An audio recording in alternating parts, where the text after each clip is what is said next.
అంతర్జాతీయ సహకార సంవత్సరం 2025 పురస్కరించుకుని the Maharaja cooperative urban bank ఆధ్వర్యంలో బీవీకే కళాశాల విద్యార్థులకు అవగాహన సదస్సు నిర్వహించారు. Bank founder chairman M Ramakrishnamraju ఆధ్వర్యంలో నిర్వహించిన సదస్సులో బ్యాంక్ ఉద్యోగులు సహకార రంగం బ్యాంకుల విధులపై అవగాహన కల్పించారు. ఐక్యరాజ్య సమితి సర్వసభ్య సమావేశం 2025 సంవత్సరాన్ని అంతర్జాతీయ సహకార సంవత్సరంగా ప్రకటించింది. సహకార సంఘాల ద్వారా గ్రామీణ ప్రాంతాల్లో ప్రజలకు సహకార వ్యవస్థ స్థిరమైన జీవనోపాధి సృష్టించేందుకు వారి ఆర్థికాభివృద్ధికి కీలకంగా వ్యవహరిస్తుంది. ఈ అంశాన్ని ప్రజల్లోకి తీసుకెళ్లి సహకార ఉద్యమాన్ని మరింత బలోపేతం చేసేలా కేంద్ర రాష్ట్ర ప్రభుత్వాలు ప్రణాళికలు రూపొందించాయి. ఈ నేపథ్యంలో the Maharaja cooperative urban bank ఆధ్వర్యంలో ద్వారకానగర్లోని బీవీకే కళాశాలలో విద్యార్థులకు అవగాహన కల్పించారు. బ్యాంకు వ్యవస్థాపక చైర్మన్ ఎం రామకృష్ణంరాజు ఆధ్వర్యంలో బ్యాంకు ఉద్యోగులు విద్యార్థులకు సహకార బ్యాంకుల కార్యకలాపాలు పనితీరుపై అవగాహన కల్పించారు.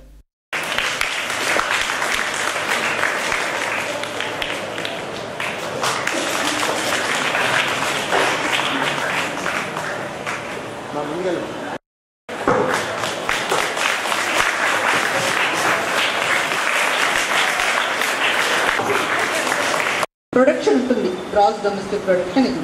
సో పబ్లిక్ సెక్టర్ అంటే ఏంటి?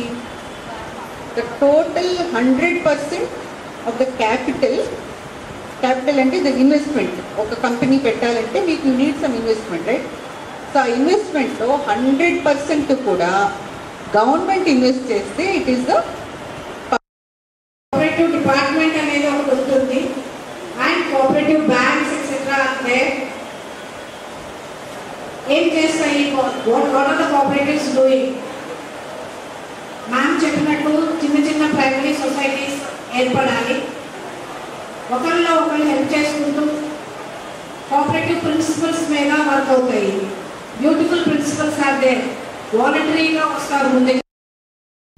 గ్రామీణ వికాసం, రైతులు, విద్య తదితర అంశాల్లో సేవలందించేందుకు సహకార బ్యాంకులు ఎంతగానో కృషి చేస్తున్నాయని రామకృష్ణంరాజు అన్నారు. విద్యార్థులకు ఈ అంశాలపై అవగాహన కల్పించేందుకు అవేర్నెస్ క్యాంప్ నిర్వహించామని చెప్పారు. కేంద్ర ప్రభుత్వం సహకార వ్యవస్థను బలోపేతం చేసే దిశగా సహకార మంత్రిత్వ శాఖను కూడా ఏర్పాటు చేసిందని వెల్లడించారు. విశాఖపట్నం డిస్ట్రిక్ట్ కోఆపరేటివ్ అధికారిని శ్రీమతి టి ప్రవీణ గారు, అలాగే కోఆపరేటివ్ అధికారులు వారందరితోటి కూడా మేము బీవీకే కాలేజీలో, భారతీయ విద్యా కేంద్రంలో ఉన్నటువంటి ఈ కాలేజీలో పిల్లలతోటి అవగాహన సదస్సు, స్టూడెంట్స్ తోటి మేము అవగాహన సదస్సు అనేది ఏర్పాటు చేయడం జరిగింది. ఈ అవగాహన సదస్సు ముఖ్య ఉద్దేశ్యం ఏమిటి అంటే, మనకి ఈ సంవత్సరం 2025 సంవత్సరం కోఆపరేటివ్ ఇంటర్నేషనల్ ఇయర్గా గుర్తించబడినది. అలాగే మనకి కేంద్ర రాష్ట్ర ప్రభుత్వాలు ప్రత్యేకంగా కోఆపరేటివ్ మినిస్ట్రీని ఏర్పాటు చేసినటువంటి సందర్భం. ఈ మొట్టమొదటిసారిగా కేంద్రంలో కోఆపరేటివ్ మినిస్ట్రీ అనేది మొదలుపెట్టినటువంటిది ఈ ఇయర్లోనే, ఈ టర్మ్లోనే అని చెప్పేసి కూడా మేము గర్వంగా చెప్తున్నాం. అలాగే నవంబర్ 8, 9 తేదీల్లో ఢిల్లీలో ప్రధానమంత్రి గారు సమక్షంలో కేంద్ర మంత్రివర్యులు సహకార మంత్రిత్వ శాఖని మంత్రి గారైనటువంటి అమిత్ షా గారి అధ్యక్షతన విజ్ఞాన భవన్లో నవంబర్ 8, 9 తేదీల్లో జరిగే కోఆపరేటివ్ సెమినార్స్ను కూడా మేమందరం కూడా అటెండ్ అవుతున్నాం.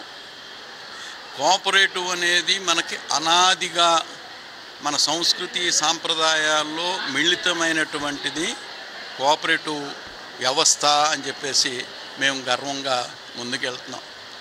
ఈ కోఆపరేటివ్ గురించి చెప్పాలంటే రూరల్ ఫస్ట్గా తీసుకుంటే మన గ్రామీణ వికాస, రైతులు, ఎడ్యుకేషన్, చదువులు, ఆరోగ్యాల మీద ముఖ్యంగా ఫోకస్ చేసినటువంటి మొట్టమొదటి వ్యవస్థ ఏదైనా ఉంది అంటే అది కోఆపరేటివ్ సహకార వ్యవస్థ అని చెప్పేసి మనం గర్వంగా చెప్పగలుగుతున్నాం. ఈ కోఆపరేటివ్ వ్యవస్థలో ఉన్నటువంటి గొప్పతనం గొప్పతనం 10 మంది ఆలోచనలు పంచుకొని మనం ఈ గ్రామానికి ఏం చేయగలుగుతాం, మనం ఈ జిల్లాకి ఏం చేయగలుగుతాం, ఈ రాష్ట్రానికి ఏం చేయగలుగుతాం అనేటువంటి ఆలోచనతోటి పుట్టినటువంటిదే ఈ కోఆపరేటివ్ వ్యవస్థ అని చెప్పేసి మనం చెప్పగలుగుతాం. ఈ రోజుకి కూడా మన రైతులు అందరూ కూడా ఈ కోఆపరేటివ్ వ్యవస్థ మీదే ఆధారపడి ప్రైమరీ అగ్రికల్చర్ కోఆపరేటివ్ సొసైటీస్ ద్వారా కానివ్వండి, మార్కెటింగ్ సొసైటీస్ ద్వారా కానివ్వండి, ఎల్ఎంబీస్ ద్వారా కానివ్వండి, వారు లోన్స్ తీసుకున్న వారికి కావాల్సినటువంటి ఫెర్టిలైజర్, సీడ్స్ అన్నిటినీ కూడా ఆ DCMS డిస్ట్రిక్ట్ కోఆపరేటివ్ సంస్థల ద్వారానే వారందరూ కూడా తీసుకుంటున్నారు. లోన్స్ తీసుకున్నప్పుడు కూడా మొట్టమొదటిసారిగా ఎన్టీ రామారావు గారు 1983లో ముఖ్యమంత్రి అయిన తర్వాత ఈ సహకార లోన్స్ ఎవరైతే తీసుకున్నారో వారందరికీ కూడా 50% ఇంట్రెస్ట్ సబ్సిడీ ఇవ్వటం ఆ రోజు నుంచి మొట్టమొదట స్టార్ట్ చేసినటువంటి వ్యక్తులు.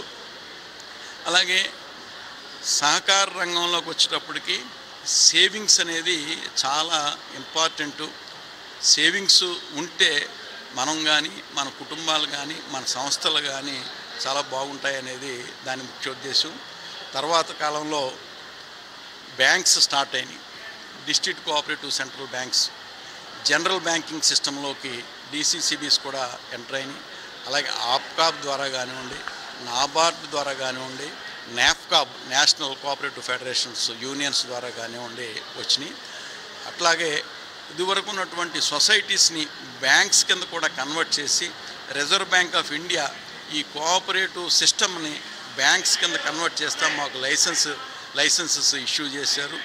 సో లిబరలైజేషన్, గ్లోబలైజేషన్ ఇష్యూ వచ్చిన తర్వాత ఈ కోఆపరేటివ్ వ్యవస్థ కోఆపరేటివ్ అర్బన్ బ్యాంక్స్గా కన్వర్ట్ అయ్యి మేమందరం కూడా తక్కువ రేట్ ఆఫ్ వడ్డీలకే మేము ఇంట్రెస్ట్లు ఇస్తా వాళ్ళకి కావాల్సినటువంటి లోకల్ అర్బన్ బ్యాంక్స్కి, అర్బన్లో ఉన్నటువంటి వ్యక్తులందరికీ కూడా ఎడ్యుకేషన్ లోన్స్ అవనివ్వండి, స్మాల్ లోన్స్, గృహోపకరణాల కోసం కానివ్వండి, ఈరోజు వచ్చేటప్పటికి ఇల్లు, గృహోపకరణాలు, చదువు వీటన్నిటికి ముఖ్యమైనటువంటి వ్యవస్థలు ఏదైతే అవసరం ఉన్నాయో వాళ్ళందరికీ కూడా మేము లోన్లు ఇవ్వడానికి ముందున్నాం.